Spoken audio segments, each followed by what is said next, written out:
തങ്കപത്മക്കുറിയിട്ട തമ്പുരാട്ടി നിന്റെ തിങ്കളാഴ്ച നുയമ്പുന്നു മുടക്കും ഞാൻ.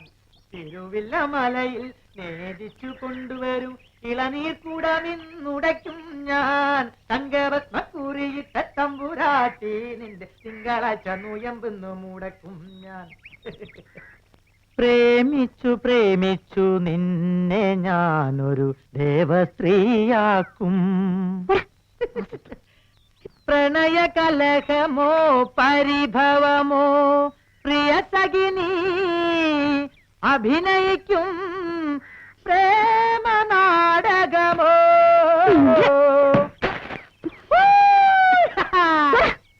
മുൻകോപക്കാരി മുഖം മറയ്ക്കും നിന്റെ മനസ്സൊരു മുല്ലപ്പൂങ്കാവോ.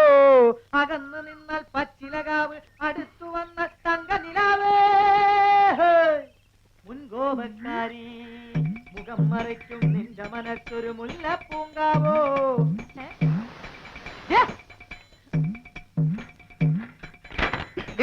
വേണ്ടാതിനെ കളിച്ച കൊല്ലുന്നില്ല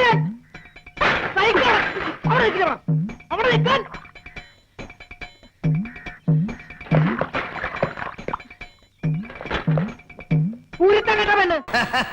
താൻ പാതി ദൈവം പാതി നല്ലോടോ പറഞ്ഞിരിക്കുന്നേ. അതുകൊണ്ട് തന്നെ എനിക്ക് നല്ല ഉറപ്പാ, എനിക്കുള്ളത് ദൈവം എന്റെ കയ്യിൽ തന്നെ കൊണ്ടുതരും. ആര് കമ്മീഷണറോ വരണം ഇരിക്കണം. അത് ഇവിടെ പറഞ്ഞതടോ, നമ്മുടെ ഒരു സുഹൃത്ത് എത്തിയിട്ടുണ്ട്. അപ്പൊ പറഞ്ഞ പോലെ ഞാൻ തന്നെ ഉടനെ അങ്ങോട്ട് വിളിക്കാം. എന്റെ തലയ്ക്ക് പിന്നിലും കണ്ണുണ്ടെന്ന് കമ്മീഷണർക്ക് ഇപ്പൊ സംശയമുണ്ടല്ലേ? ഒരു സംശയമില്ല. തലയ്ക്ക് പിന്നിൽ മാത്രമല്ല, ഗുണശേഖരന്റെ ശരീരത്തിന് ചുറ്റുമുണ്ട് കണ്ണും കൊമ്പും കോമ്പലും എല്ലാം. പക്ഷേ മനുഷ്യന്റെ ശവം തിന്നുന്ന ഗുണശേഖരന്റെ ചീഞ്ഞളിഞ്ഞ കണ്ണുകൾ ഞാൻ ഇപ്പോഴാണ് കാണുന്നത്. വിഡ്ഢിയായിട്ട് അഭിനയിച്ച് മനുഷ്യനെ പറ്റിക്കുന്ന താനൊരു രക്തരക്ഷസാണ്. മനുഷ്യരക്തം കുടിക്കുന്ന രക്തരക്ഷസ്. പറടാ, ആറ്റു ആന്റണിയും കുടുംബത്തെ നീ വെട്ടിയെറിഞ്ഞ എന്തിനാണ്? പിഞ്ചു കുഞ്ഞുങ്ങളെപ്പോലും കുത്തുനുറുക്കി നീ സംഹാര താണ്ഡവമാടിയത് എന്തിനാണ്? പവിത്രമായ ഗാന്ധി സേവാ സദനത്തിൽ വന്നുകൊണ്ട് തെമ്മാടിത്തരം പറയുന്ന ഇന്ന് ഗാന്ധി ജയന്തി ആയിരുന്നു നിന്റെ ഭാഗ്യം. ആ മഹാത്മാവിനെ ഓർത്ത് ഞാൻ ക്ഷമിക്കാം. കടന്നു പോടാ പുറത്ത്. നിന്നെ പോലെയുള്ളവർ ഭരിക്കുന്ന ഈ നാടിന്റെ രാഷ്ട്രപിതാവാകേണ്ടി വന്ന മഹാനെ ഓർത്ത് ഞാൻ ദുഃഖിക്കുകയാണ്. ഗോപകുമാർ,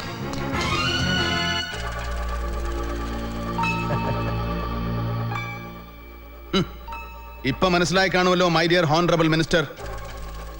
പൊതുജന സേവനമെന്ന നാടകം കളിച്ച് നീയും നിന്റെ സുഹൃത്ത് മന്ത്രി അവറാച്ചനും കൂടെ കട്ടുമുടിച്ചത് ഈ സംസ്ഥാനത്തിന്റെ ബഡ്ജറ്റിനേക്കാൾ വലിയൊരു തുകയാണ്. പണം കുമിഞ്ഞുകൂടിയപ്പോ നിന്നിലുള്ള ക്രിമിനൽ സടകുടഞ്ഞെഴുന്നേറ്റു. അങ്ങനെ ആന്റണിയുടെ ബംഗ്ലാവിൽ ആ തുക മുഴുവൻ അടിച്ചു മാറ്റാൻ നീ തീരുമാനിച്ചു. നിനക്ക് തുണയായി കേരളത്തിലെ അതിപ്രഗത്ഭനായ പോലീസ് മേധാവി. വഞ്ചനയും ക്രൂരതയും മാത്രം കൈമുതലാക്കിയ നീ 5 കോടി രൂപ വാഗ്ദാനം ചെയ്ത് അഡീഷണൽ DGP ഗോമസിനെ വശത്താക്കി. എന്നിട്ട് നിന്റെ ആത്മസുഹൃത്തായ അവറാച്ചനെ കൊണ്ട് തന്നെ അയാളുടെ അനുജന്റെ ശവം ചുമപ്പിച്ച് നീ മുകളിൽ കിടത്തി. നിനക്ക് വേണ്ടി ഗോമസ് കൊച്ചുകുട്ടനെ വിലക്കെടുത്തു. എന്നിട്ട് അവനെ കൊല്ലിച്ചു. നാട് മുഴുവൻ ഇളകി മറിയുമ്പോഴും ബഹുമാന്യനായ മന്ത്രി തിരശ്ശീലയ്ക്ക് പിന്നിൽ അതിസമർത്ഥമായി നാടകം കളിച്ചു. ഒടുവിൽ കള്ളി വിളിച്ചെത്താവെന്ന് പറഞ്ഞപ്പോ നിന്റെ എച്ചിൽ നിന്ന് വളർന്ന ഈ പോലീസ് നായയെ കൊണ്ട് തന്നെ നീ ഗോമസിനെയും കൊല്ലിച്ചു. നിന്നെപ്പോലെ ഒരുത്തനെ ഈ രാമനാഥൻ നേരിട്ട് നിയമത്തിന് വിട്ടുകൊടുക്കില്ല. ഒരു പോലീസ് പടയോടുകൂടി വന്ന് നിന്നെ അറസ്റ്റ് ചെയ്തിട്ട് പോകാൻ എനിക്കാവും. പക്ഷേ തൊട്ടുപുറകെ ഈ രാജ്യത്തെ മുന്തിയ ഭരണാധികാരികളും പോലീസ് മേധാവികളും കോടികളുള്ള നിന്നെ രക്ഷിക്കാൻ എത്തുമെന്ന് എനിക്കറിയാം. മിടുക്കൻ, മിടുമിടുക്കൻ. നീ രാക്ഷസനും രാമനും മനുഷ്യനും മക്ക കൂടി ചേർന്ന് കലിക്ക്. പക്ഷേ 3ാം ക്ലാസ്സിൽ 3 കൊല്ലം തോറ്റ എന്റെ തലയുടെ ബുദ്ധി IPSന് ചേർക്കാൻ നിന്റെ തലക്കില്ലടാ കമ്മീഷണറെ. തേങ്ങ മോച്ചി ചേർന്ന ഗുണശേഖരൻ ഇവിടെ വരെ എത്തി. MLA ആയി, മന്ത്രിയായി, കോടീശ്വരനായി. എക്കന്റെ വാശിയായിരുന്നു, പകയായിരുന്നു. പണം മാത്രമാണ് എന്റെ ഈശ്വരൻ. അതിനുവേണ്ടി ഞാൻ എന്തും ചെയ്യും, ആരും കൊല്ലും. നിനക്കൊരു ഉള്ളിൽ ചെയ്യാൻ പറ്റടാ. കാണോ നിനക്ക് ഗുണശേഖരന്റെ ബുദ്ധി?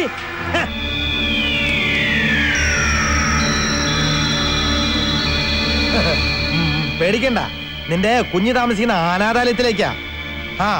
അവനൊന്ന് കൊടുത്തേൻ. അവന്റെ ബോസ് ഇവിടെ നിൽപ്പണെന്ന് പറ. നിന്റെ മറ്റവനാ സംസാരിക്ക. സാറേ, ഞാൻ അപ്പുവാ. ഞങ്ങളൊക്കെ കെട്ടിയിട്ട് ഇവിടെ ഓർഫനേജിൽ ബോംബ് വെച്ചിരിക്കുക.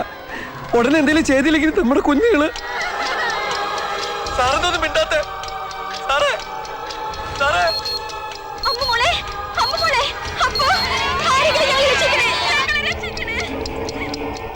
എന്തു പറയുന്നു കമ്മീഷണറെ? ഓടുന്ന പട്ടിക്ക് ഒരു മുഴം മുമ്പേ എറിയുന്നവനാ ഗുണശേഖരൻ. നിനക്ക് എന്നെ വേണോ അതോ നിന്റെ പ്രിയപ്പെട്ടവരെ ജീവൻ വേണോ?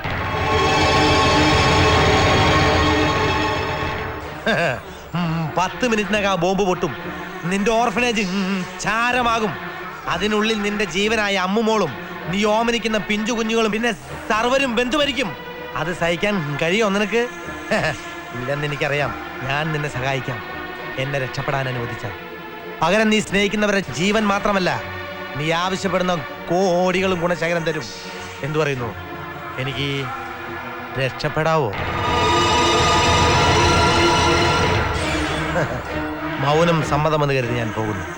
താങ്ക്സ് രാമനാഥ. 5 ಕಸಿನ್ಸ್ ನಲ್ಲಿ ಯಾರಾவது ಒಬ್ರು ಮದುವೆ ಮಾಡಿಕೊಂಡ್ರೆ ಸಾತ್ತಂದು ಪರ್ಸನಲ್ ಆಸ್ತಿ ಎಲ್ಲ ನಿನಗೆ ಸಿಗುತ್ತೆ. 5 ಕಸಿನ್ಸ್ ನಲ್ಲಿ ಯಾರಾவது ಒಬ್ರು ಮದುವೆ ಮಾಡಿಕೊಂಡ್ರೆ ಸಾತ್ತಂದು ನಮೋವಾಕಂ സാത്തന്തു സത്തന്തു പോയി പോയി പോയി പോയി. നിന്നോട് ഞാൻ പല പ്രാവശ്യം പറഞ്ഞിട്ടില്ല ചോദിക്കാതെ നമസ്കാരം പറയരുത്. എടാ നിനക്ക് കന്നഡ അറിയാമോ? ഏയ് ഞാനാ ടൈപ്പല്ല. തമാശകളാ, ഇത് സംഗതി സീരിയസാ. ആമി കന്നഡത്തിൽ എന്തോ ഒരു സംഭവം പറഞ്ഞു. അതിന്റെ മലയാളത്തിലുള്ള അർത്ഥം അറിഞ്ഞാൽ അതിനകത്ത് എന്തോ ഒരു ക്ലൂ കിടപ്പുണ്ട്. ഓ എന്താ സംഭവം പറ കേക്കട്ടെ. എനിക്ക് കന്നഡ കേട്ടാ മനസ്സിലാവും. 5 ಕಸಿನ್ಸ್ ನಲ್ಲಿ ಯಾರಾவது ಒಬ್ರು ಮದುವೆ ಮಾಡಿಕೊಂಡ್ರೆ ಸಾತ್ತಂದು ಪರ್ಸನಲ್ ಆಸ್ತಿ ಎಲ್ಲ ನಿನಗೆ ಸಿಗುತ್ತೆ. ഇത് കന്നഡ പിന്നല്ലാതെ. എടാ ഞാൻ കേട്ടിട്ടുള്ള കന്നഡ ഈ ടൈപ്പല്ല. നിനക്ക് അറിയാൻ പാടില്ലെങ്കിൽ അറിയാൻ പാടില്ല എന്ന് പറ. കന്നഡ അറിയാവുന്ന ആരെങ്കിലും ഇവിടെ ഉണ്ടായിരുന്നെങ്കിൽ. എവിടെയുണ്ട് സാർ? എവിടെയുണ്ട്? ഞാനാ മോനായി. അത് കറക്റ്റ്. ഇവൻ കുറച്ചു കാലം പഞ്ചാബിലായിരുന്നല്ലോ. സാറ് കളിയാക്കണ്ട, നിങ്ങൾ കന്നഡ പറ, ഞാൻ അത് മലയാളത്തിൽ പറഞ്ഞുതരാം. എന്നാ പറയടാ. എന്നാ പറ. 5 ಕಸಿನ್ಸ್ ನಲ್ಲಿ ಯಾರಾவது ಒಬ್ರು ಮದುವೆ ಮಾಡಿಕೊಂಡ್ರೆ ಸಾತ್ತಂದು ಪರ್ಸನಲ್ ಆಸ್ತಿ ಎಲ್ಲ ನಿನಗೆ ಸಿಗುತ್ತೆ. ഇത്രേ ഉള്ളൂ. ഇത് വെരി സില്ലി. എന്നാ പറ. എന്നാ പറയട്ടെ. 5 കസിൻ എന്ന് പറഞ്ഞാൽ 5 കസിൻ. കറക്റ്റ്.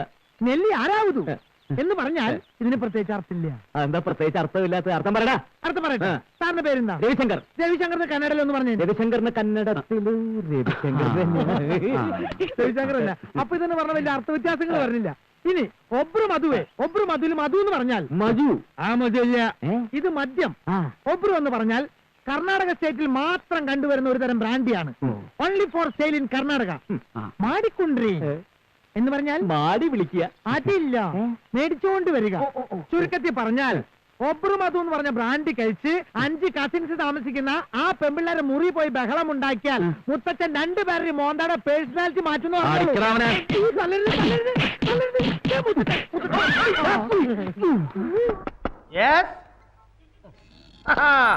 വരണം വരണം. വക്കാലത്ത് നാരായണൻകുട്ടിക്ക് സ്വാഗതം. ഇരിക്കണം, പ്ലീസ് വിസിറ്റ്. Circle inspector. ഓ, ഇവിടെ നിന്ന് പോയല്ലോ. Sub inspector Chandran sir. എന്തിനാണാവോ അടിയനെ വിളിപ്പിച്ചത്? സർക്കിൾ ഇൻസ്പെക്ടർക്കാരി കോൺട്രാക്ട് തന്നുകൊണ്ടിരുന്ന പാരിതോഷികം വാങ്ങിച്ചതിന് ആന്റി കറപ്ഷൻ ഡിപ്പാർട്ട്മെന്റിൽ പറഞ്ഞ് വിജിലൻസിനെ കൊണ്ട് പിടിപ്പിച്ചു. കൊള്ളി അനധികൃത സ്വത്ത് സമ്പാദിച്ചതിന് ആദായ നികുതി വകുപ്പിൽ പരാതി അർപ്പിച്ചു.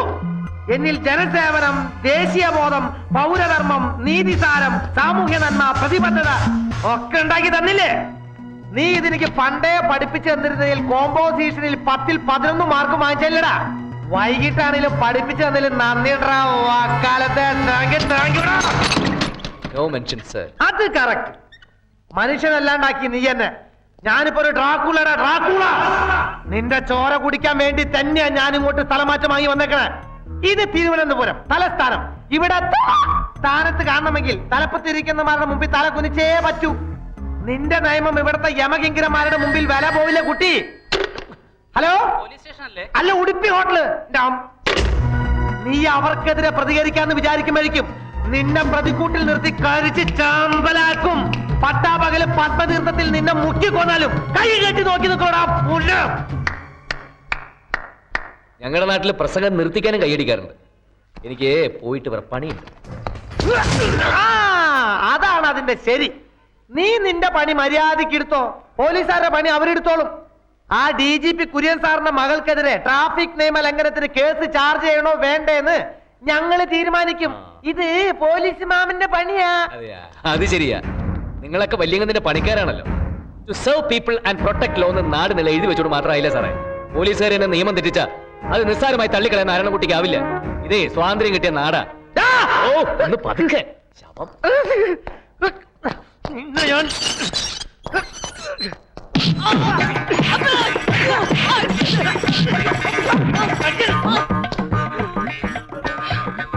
അങ്ങാടി തോറ്റൻ അമ്മയുടെ നെഞ്ചത്ത് എന്നെ ഞാൻ തേച്ചാലും മാച്ചാലും ജീവചരിത്രം മനസ്സിനുമായുകില്ല.